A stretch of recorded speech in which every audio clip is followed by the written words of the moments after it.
गाथा महर्षि स्वामी दयानंद सरस्वती के पिताजी श्री करशन, हम कहेंगे उनको कृष्ण तिवारी। बहुत गाथा पुराण की, वो छोटे थे, बच्चे थे तब खूब सुनाई। और उन्होंने, चूंकि इनका जन्म भी मूल नक्षत्र में हुआ,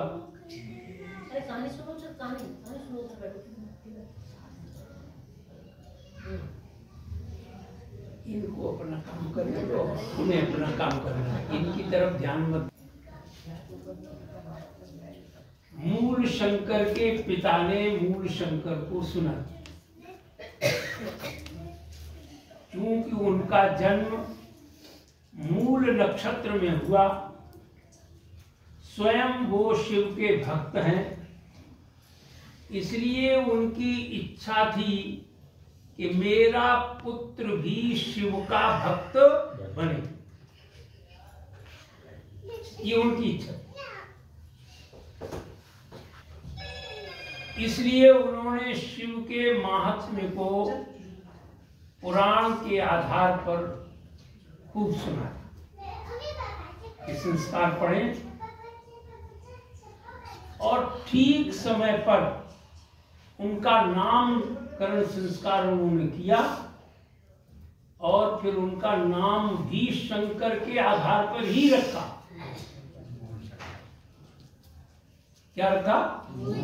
मूल शंकर। एक शंकर है और एक मूल शंकर। हम दोनों की थोड़ी देर तुलना करेंगे। मूल शंकर, इनका नाम रखा गया महर्षि दयानंद सरस्वती महाराज। ये तो बाद में नाम पड़ा, ये तो इनका मूल शंकर, मूल का नाम। और मूल क्यों लगाया? क्योंकि ये मूल नक्षत्र में पैदा हुए, इसलिए शंकर के अनुयायी बनाना था, इसलिए इनका नाम रख दिया मूल शंकर। बड़ी व्यवस्था से किया काम,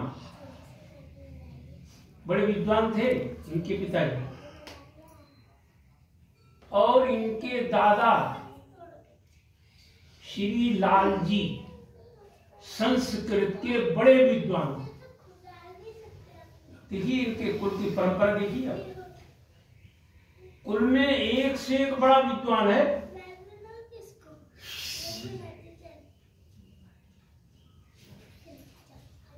काठियावाड़ प्रदेश के जो राजा थे, नाम उनका भूल रहा हूं, शायद बघेल करके कोई है, पूरा नाम नहीं याद आ रहा मुझे। वे वैदिक संस्कृति के बड़े अनुयायी थे और उन्होंने विचार किया कि मेरे राज्य में वैदिक विचारधारा का पूरी तरह से पालन हो।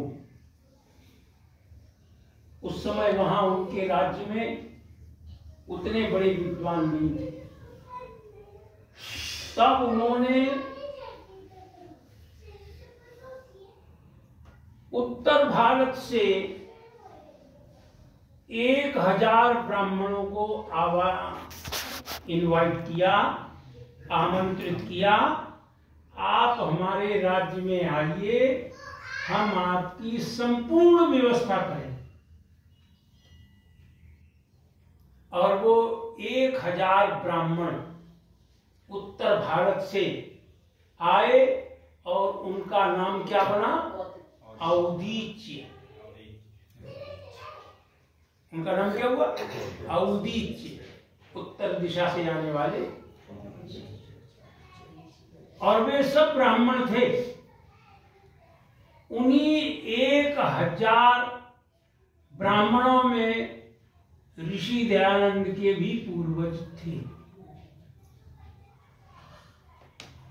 राजा ने इनकी सबकी प्रतिष्ठा की, वैदिक संस्कृति के प्रचार और प्रसार के लिए इनका स्थान जितना जो उन्हें देना था वो सब दिया और उनको निवास दिया।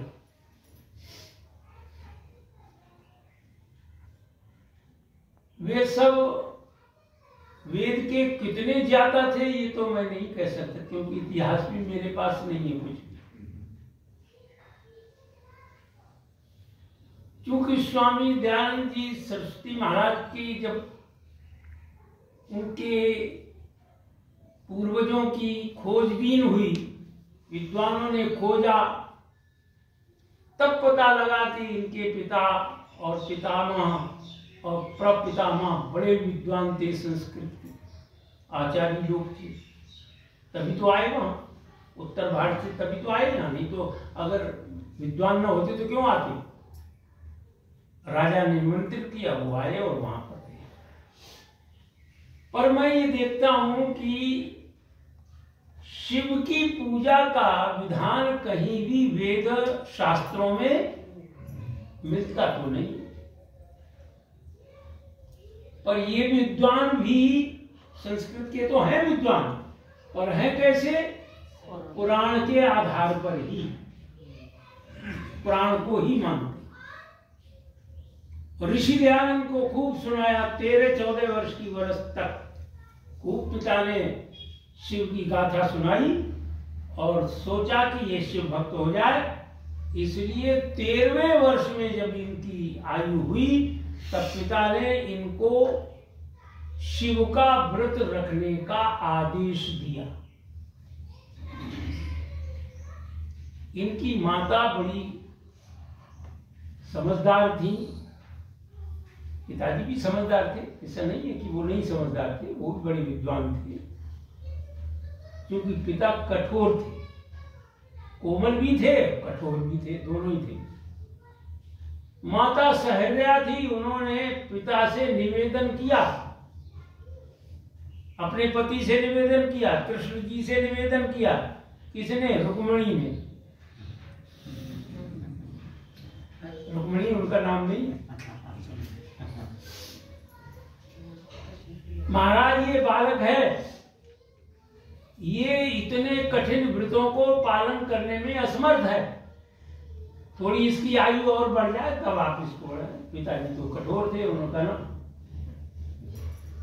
ये व्रत को धारण करेगा और ये शिवरात्रि के ऊपर व्रत रखेगा और हमारे साथ मंदिर में जाएगा।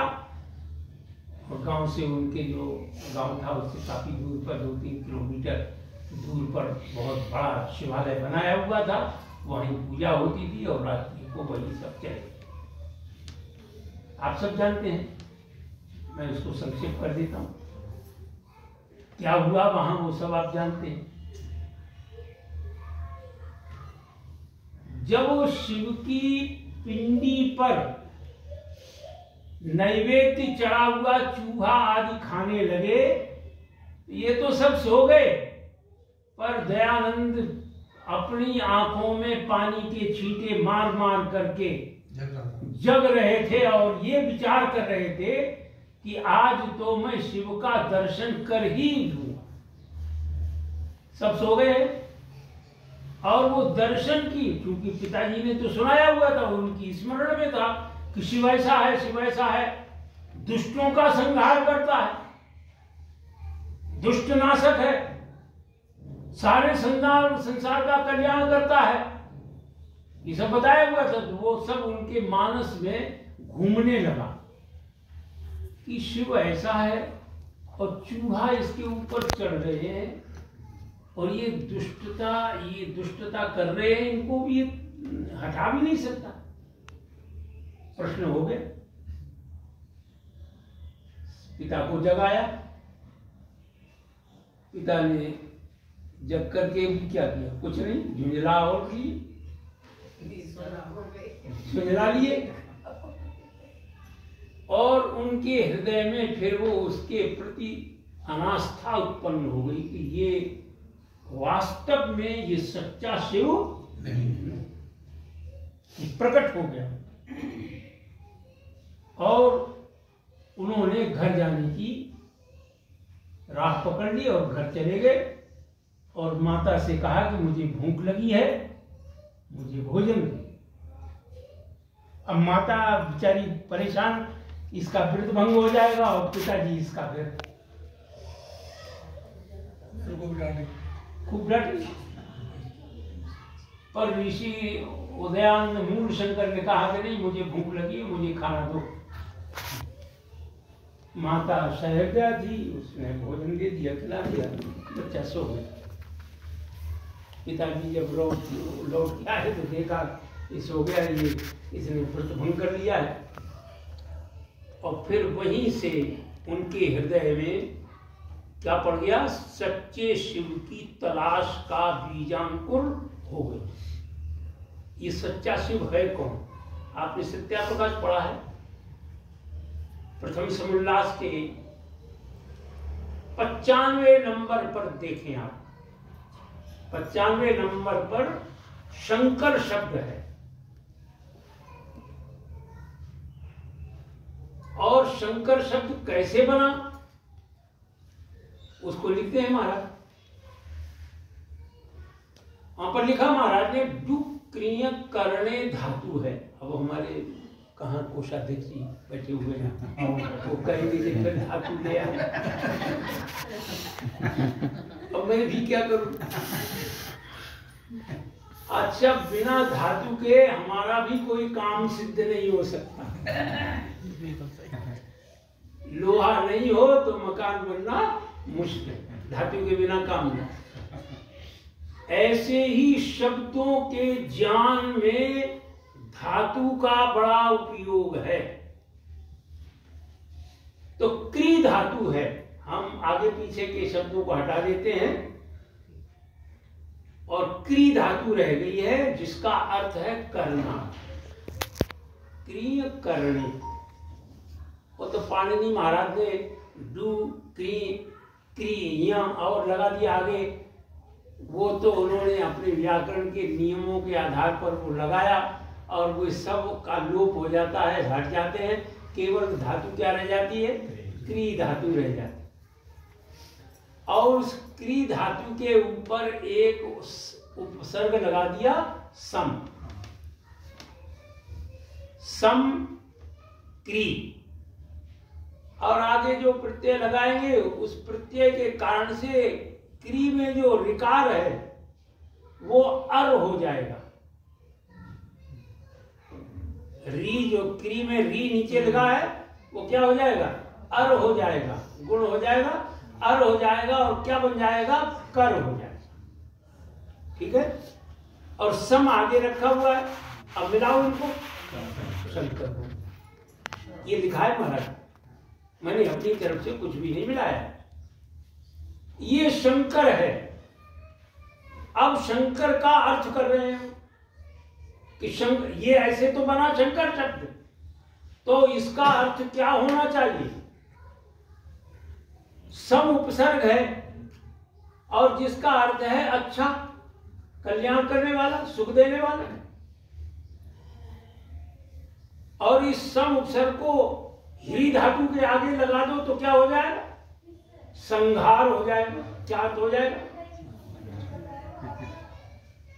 उपसर्ग के अर्थ बदलते चले जाते हैं। ऐसी बहुत सारी धातुओं के आगे सम उपसर्ग लगाते चला जाइए, नाना प्रकार के। आ है और हर कर दो, आहार हो जाएगा, बहुत अर्थ बदल जाएगा। तो ऐसे ही सम उपसर्ग पूर्वक क्री धातु से जब जो शब्द बना उसका नाम क्या हुआ? शंकर। यह शम कल्याणम सुखम करोति, यह स शंकरा। महाराज, जो सबका कल्याण करता है, सुख का प्रतिपादन करता है, उसका नाम क्या है? शंकर। ये पिंडी तो शंकर नहीं है, ये तो पत्थर है, इसमें चैतन्यता नाम की वस्तु नहीं है।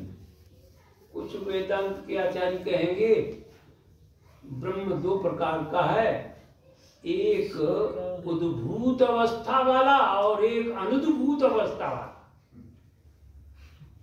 ये जो पिंडी है, इस पिंडी में ब्रह्म अनुद्भूत अवस्था में,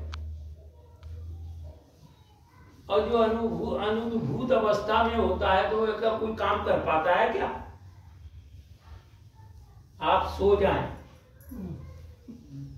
शरीर में अभी जाग रहे हैं, तो आप जो काम कर रहे हैं वो सोते में करेंगे? नहीं कर सकते। तो वहां वो शंकर सारे संसार का कल्याण करने वाला कौन है? वो परमात्मा है। उसका नाम क्या है? परमात्मा है। और वो कैसे सारे संसार का कल्याण करता है? अच्छा बताओ, और कोई कर सकता है क्या? उसने वायु बनाई, उसने चंद्रमा बनाया, उसने जल बनाया, उसने सूर्य बनाया, पृथ्वी बनाई, अनंत लोक लोकांतर प्रकाश दुनिया विद्युत। कौन सी ऐसी वस्तु है जिसका निर्माण उसने नहीं किया? तो किस लिए किया? अपने लिए? अपने लिए तो नहीं किया। संसार के ऊपर संसार की जो प्रजा है, जड़ चेतन रूप दोनों प्रकार की जो प्रजा है, उसके कल्याण के लिए उसने ये सारा काम किया। ये तो रहा शंकर का। दूसरा 100वें नंबर पर, अब ये 95 नंबर पर तो शंकर है, सत्यार प्रकाश के 100वें नंबर पर, प्रथम समोल्लास के 100वें नंबर पर शब्द है शिव। शिव का अर्थ क्या है? क्यों? फिर वही शिवु कल्याण, वही धातु फेरा जाएगी हमारे भाई। शिवु धातु है और उसका अर्थ क्या है? कल्याण करना। इस धातु के आधार पर जो शब्द बनेगा उसका अर्थ क्या होगा? कल्याण करने वाला। तो महर्षि लिखते हैं कि शिव कल्याण धातु से शिव शब्द सिद्ध होता है, बनता है। तो इसका अर्थ क्या हुआ?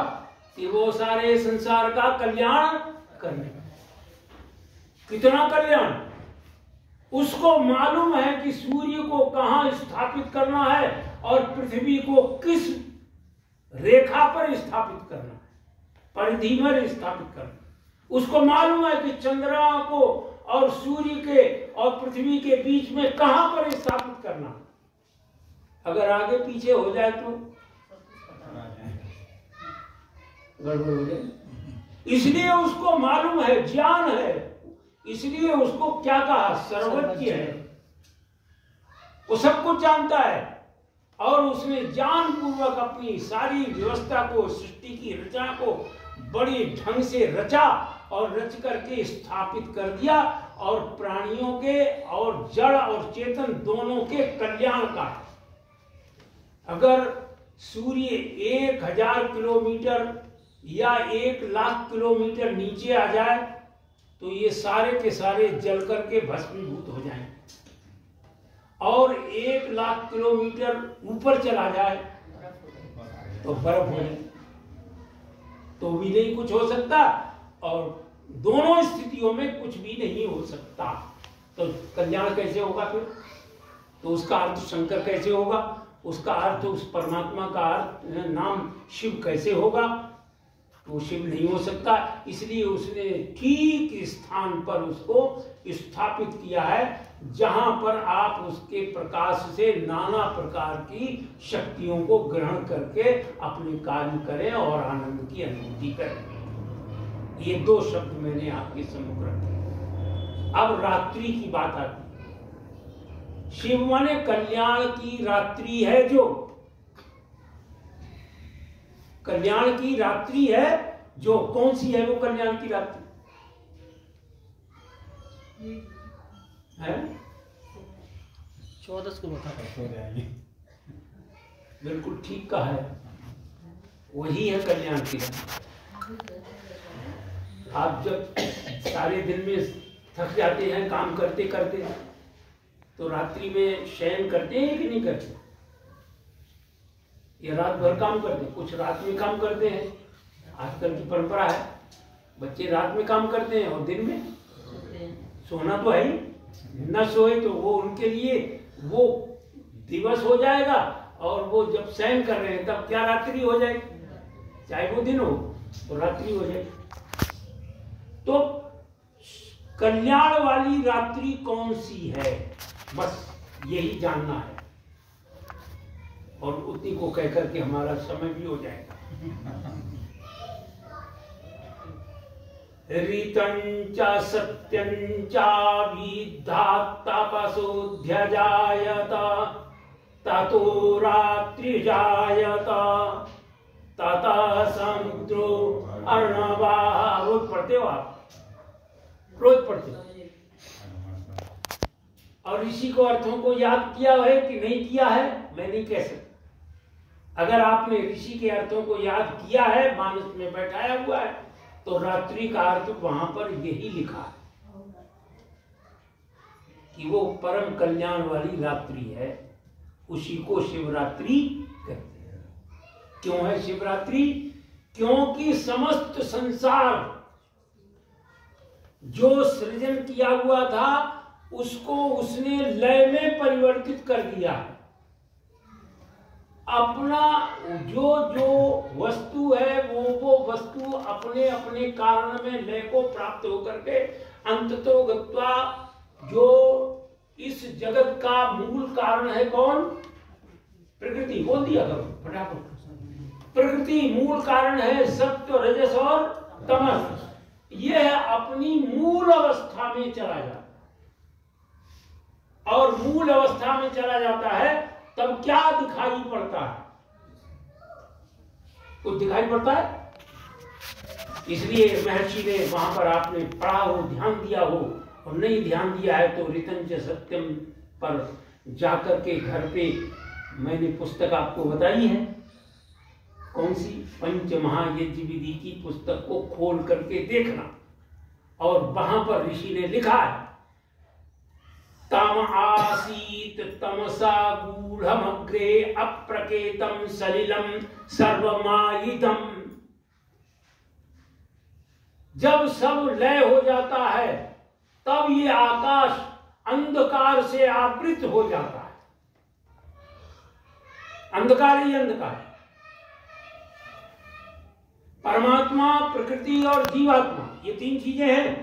एक कहां रहती हैं? बता सकते हैं कहां रहते हैं? देखिए, स्वाध्यायान मां प्रमदा में, इसलिए बार बार कहता हूं आप लोगों को, नहीं कहता हूं। स्वाध्याय नहीं करोगे तो आनंद की अनुभूति आती ही नहीं। ये सबसे बड़ा कौन है? अभी आप YouTube पे देखेंगे मुसलमानों का हुआ ना कि सबसे बड़ा कौन है? अल्लाह। मूर्खता है, मूर्खता है, नंबर 1 की मूर्खता। अल्लाह अर्श पर बैठा है। किस पर बैठा है? अर्श, अर्श तख्त। और जिसको 8 या 4 जिब्रे वो फरिश्ते अपने हाथों पर लिए हुए हैं, अब उठाए हुए हैं, और वो भी थकते नहीं है। उनका वजन उनके ऊपर। अच्छा, कोई ऐसा है संसार में जो 24 घंटे एक वजन को लिए ऐसे खड़ा रहे? व्यवहार में तो नहीं है। सातवां आसमान पे हो रहे हैं, और 7वां आसमान है कहाँ? किसने देखा है? उनको खुद को पता नहीं। अब वो खड़े हैं, वो तख्त पर बैठा है। अभी प्रश्न एक ने किया वहीं पर, अब मुस्लिम ही प्रश्न कर रहे हैं, अच्छा बताओ अर्श बड़ा है या अल्लाह बड़ा है? सही बात है। अगर अल्लाह बड़ा है तो अर्श पर बैठा कैसे? लटक रहा है वो, तो बैठा कहाँ है? तो अर्श छोटा है, वो बड़ा है। और अर्श बड़ा है तो अल्लाह छोटा है, तो वैसे ही अल्लाह छोटा है, तुम कहते हो अल्लाह बड़ा है। क्या कमाल का प्रश्न है, आ गया सामने। तो ईश्वर न तो अल्लाह है और वो कह रहे हैं कि अब तो ओम भी अल्लाह अल्लाह है। चलो हमें तो बड़ी अच्छी बात, तुम जानो अल्लाह को हटा करके ओम को तो ले आओ, वो नहीं लाएंगे, वो वही बोलेंगे तो अल्लाह ही, ओम नहीं बोलेंगे, कहने के लिए करेंगे। कोई बात नहीं, चलिए। तो महर्षि स्वामी दयानंद सरस्वती महाराज ने यहाँ पर लिखा कि समस्त आकाश अंधकार में आवृत हो जाता है और ईश्वर, जीव, प्रकृति ये फिर कहाँ रहते? स्वाध्याय कमजोर है मेरे, हैं शून्य में ही रहते हैं सारे। इसके मतलब ये हुए, अब पंडित जी ने स्वाध्याय की गड़बड़ी कर रखी है। अगर शून्य में सब रहते हैं तो शून्य बड़ा हुआ है या ईश्वर बड़ा हुआ? देखो, इसीलिए जो कहा जाए उससे पहले मन के अंदर विचार करो। सबसे बड़ा कौन? ईश्वर। सबसे बड़ा है कोई? ईश्वर। तो ये सब कहाँ रहेंगे? हिरण्यगर्भ। हिरण्य, देखो हमारे भाई दीवान जी ने कह दिया हिरण्यगर्भ, बहुत अच्छा, बिल्कुल स्पष्ट निर्देश किया है उन्होंने। हिरण्यगर्भ, आपने हिरण्यगर्भ को पढ़ा ही नहीं ढंग से, इस मंत्र के अर्थों को आपने पढ़ा ही नहीं ढंग से, केवल वाणी से बोलते हो। वाणी से मत बोलो, मन से, हृदय से बोलो, अंदर से। हिरण्यगर्भ कौन है? महर्षि लिखते हैं हिरण्यानि सूर्यादीनि तेजांसी गर्भे यस्य, जिसके गर्भ में सूर्यादि तेजस्वी पदार्थ विद्यमान हैं, वह है हिरण्यगर्भ। अथवा दूसरा अर्थ किया, सूर्यादीनाम तेजसाम गर्भो स्थानम यह स हिरण्यगर्भः, जो सूर्यादि तेजस्वी पदार्थों का उत्पत्ति करने वाला स्थान है उसको हिरण्यगर्भ कहते हैं। ये सारी प्रकृति, जीवात्मा, ये सब आकाश, ये सब कहाँ है? हिरण्यगर्भ में है, ईश्वर के गर्भ में है। इसको उदाहरण से समझे, जैसे माता अपने गर्भ में बच्चे को रखती है, रखती कि नहीं रखती? माता को ये पता नहीं है कि इसका नाक बन गया है, कान बन गया है, मुंह बन गया है, क्या बन गया है, ये माता को पता है, क्योंकि माता उसका निर्माण नहीं कर रही, वो तो स्थान है। केवल बना कौन रहा है? एक जैन मुनि ने कहा कि मुझे मेरे पिता ने पैदा किया और किसी ने पैदा नहीं किया। गलत है। उसकी ना माँ को मालूम है ना पिता को मालूम है कि तेरा कौन सा अंग कब बन गया है, वो तो बता दे। कौन बना रहा है? ईश्वर ही बनाता है, वही सृष्टि का उत्पादक है, वही सब के शरीरों का निर्माण करता है। इसलिए वो शिवरात्रि कब हुई? सब जीवात्माएं प्रकृति की गोद में पड़ी हुई है, और प्रकृति कहाँ पड़ी हुई है? परमात्मा की गोद में पड़ी हुई, और ये सब परमात्मा के उदर में बैठे हुए हैं, आनंद कर रहे हैं। और कितने काल तक आनंद कर रहे हैं? 4 अरब 32 करोड़ वर्ष पर्यंत तक करेंगे, वहीं पड़े रहते हैं। और बताओ आनंद है कि नहीं? इसीलिए उसका नाम है शिवरात्रि। क्लियर? ये शिवरात्रि नहीं, बेटा झूठ और वो तो हम भूल गए, अब समय नहीं रहा।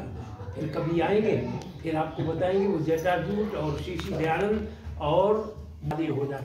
नियम बनाओ मेरे प्यारे भाइयों, नियम बनाओ।